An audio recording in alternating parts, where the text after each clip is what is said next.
नीति आयोग की बैठक में मुख्यमंत्री ठाकुर सुखविंदर सिंह सुक्खू के हिस्सा न लेने के मामले पर मुख्यमंत्री के प्रधान मीडिया सलाहकार नरेश चौहान का एक बयान सामने आया है, जिस पर उन्होंने कहा कि विकसित भारत बनाना है तो ये मॉडल नहीं हो सकता। अपनी पार्टी और चहेते मुख्यमंत्रियों को साथ लेकर विकसित भारत नहीं बनाया जा सकता। बाकी राज्यों के साथ भेदभाव नहीं कर सकते। आपदा के दौरान उन्होंने कहा कि हमारा 10,000 करोड़ का नुकसान हुआ है, लेकिन बजट में भेदभाव किया गया है। उन्होंने कहा कि बिना भेदभाव के सभी राज्यों को साथ लेकर चलना चाहिए। देखिए, इसके पीछे कारण क्या थे। अगर नीति आयोग में विपक्षी दलों के मुख्यमंत्री नहीं गए, और जो गए भी थे, ममता बनर्जी जी गई, और वो किस तरह से वहाँ से बाहर आ गई, केवल उनको 6-7 मिनट का समय मिला। यह बहुत बड़े कंसर्न्स हैं।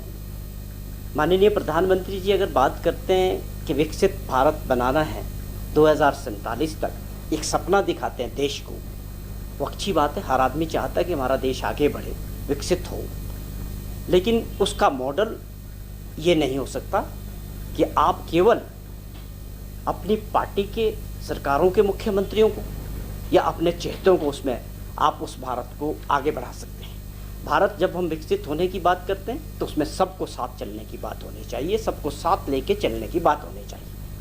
अब ये भेदभाव के साथ भारत विकसित नहीं हो सकता, ये सपना पूरा नहीं हो सकता है। आप सपना दिखा रहे हैं, बहुत अच्छा है, हमको भी अच्छा लगता है, लेकिन उसके लिए ग्राउंड पे जो है उस तरह का माहौल होना चाहिए।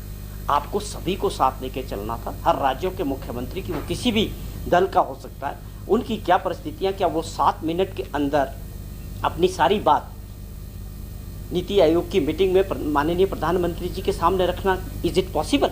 7 मिनट में कोई मुख्यमंत्री अपने राज्य की बात रख सकता है? ये व्यवहारिक नहीं है। और बहुत सारे मुद्दे हैं कि आपने बजट पेश कर दिया, देश का बजट आ गया, और उसके बाद आप नीति आयोग में लोगों को बुला रहे हैं। उस बजट में आपने जो भेदभाव किया, उस बजट पूरी तरह से दिखता है कि किस प्रकार से आपने अपने मित्रों के लिए, बिहार के लिए और आंध्र प्रदेश के लिए दरवाजे खोले। हमें किसी का विरोध नहीं है, किसी भी राज्य का कोई विरोध नहीं, लेकिन हमने अपने राज्यों के हकों की बात रखने का पूरा अधिकार किसी भी मुख्यमंत्री को होना चाहिए कि बजट में उनके राज्यों के लिए किस प्रकार का बजट है और किस प्रकार हमारे प्रदेश की जो समस्या थी। अब मैं हिमाचल प्रदेश के संदर्भ में बात करूँ तो आप समझते हैं, जो आपदा के दौरान हमारा जो नुकसान हुआ था तकरीबन 10,000 करोड़ का, वो एक बहुत बड़ा मुद्दा था कि हमको स्पेशल एक पैकेज राहत मिलनी चाहिए थी। हमको मीन्स हमारे प्रदेश के लोगों को मिलनी चाहिए थी। हमारे पास आपदा थी, उससे बाहर आने के लिए जब एक फेडरल स्ट्रक्चर में सारा टैक्स जो है भारत सरकार को जाता है, चाहे आप इनडायरेक्ट टैक्सेस की बात करें, आप डायरेक्ट टैक्सेस की बात करें, सारी कलेक्शन भारत सरकार करती है, तो ये हमारा अधिकार बनता है फेडरल सिस्टम में कि उसमें हमारा हक मिलना चाहिए। आप कोई एहसान थोड़ी करते हो राज्यों के हक देके, किसी भी राज्य का वो हक है। और जब बजट बनाते हो देश के लिए, सपने दिखाते हो विकसित भारत के, तो मैं समझता हूँ कि प्रधानमंत्री जी को बिना भेदभाव के सभी चीफ मिनिस्टरों को, सभी राज्यों को एक नज़र से, एक समान और एक दृष्टि से देखना चाहिए, तब जाके ये सपना पूरा हो सकता है। जहाँ तक आपने जिक्र किया, देखिए यहाँ 2 बातें हैं। पहली बात है कि इस बार जो जनरल इलेक्शंस था, चारों मेंबर ऑफ पार्लियामेंट भाजपा के जीत के गए। उनकी ये जिम्मेवारी बनती है कि प्रदेश के मुद्दों को मजबूती के साथ पार्लियामेंट में उठाएं, देश के प्रधानमंत्री जी से उठाएं।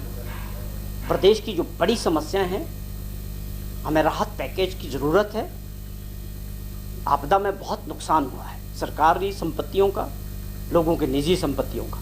उससे बाहर निकलने के लिए एक पहाड़ी राज्य, गरीब राज्य है हिमाचल प्रदेश, पूरी तरह से हम स्पेशल कैटेगरी स्टेट है। हमें हर बात के लिए भारत सरकार पर निर्भर रहते हैं। क्या इनके जो मेंबर ऑफ पार्लियामेंट्स के हैं, क्या ये बता सकते हैं भाजपा के कि इन्होंने क्या मुद्दे वहाँ उठाए? जब बजट बन रहा था तो प्रदेश का कौन सा हित, कौन सी योजना के लिए उन्होंने वहाँ मांग की? उसी प्रकार जो विपक्ष के नेता है, उनकी भी ये जिम्मेवारी बनती थी कि सामूहिक तौर पे हम सबको एक मुश्त इकट्ठे होके, चाहे विपक्ष है चाहे सत्ता पक्ष है, हिमाचल के मुद्दों को लेके और लोगों के मुद्दों को लेके इकट्ठे होके भारत सरकार के सामने मजबूती से अपनी बात रखनी चाहिए। लेकिन दुर्भाग्यपूर्ण देखिए आप कि उसमें कोई जिक्र नहीं किया गया है।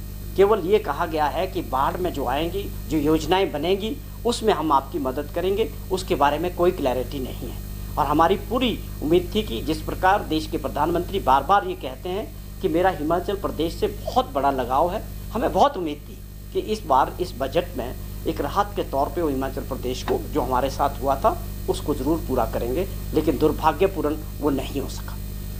मुख्यमंत्री ठाकुर जयराम जी का मैं समझता हूँ उनको इस बात को समझने में अभी समय लगेगा कि हम किस बात की बात कर रहे हैं। केवल विरोध करने से विपक्ष का काम नहीं हो जाता है। आप ये बताएं मीडिया के जरिए, हम भी जानना चाहते हैं कि आपने इस बजट से पहले कौन से प्रयास किए हिमाचल प्रदेश के लिए राहत दिलाने के लिए, या बजट में आप किन किन से मिले? क्या आप प्रधानमंत्री जी से मिले, माननीय फाइनेंस मिनिस्टर से मिले? आप विपक्ष के नेता हैं, आपकी भी पूरी जिम्मेवारी है, आपकी भी पूरी जिम्मेवारी होनी चाहिए प्रदेश के लोगों के प्रति। आप बताएं कि किन किन से आपने मुलाकात की और कौन सी मांगे प्रदेश हित में, जनता के हित में। आपकी सरकार है, भारत सरकार, आपको बताना चाहिए प्रदेश की जनता को कि मैं दिल्ली गया था, मैंने प्रधानमंत्री जी से ये बातें की और ये चीज़ हिमाचल प्रदेश के लिए बजट में मांग की। ये बड़े मुद्दे हैं। केवल आप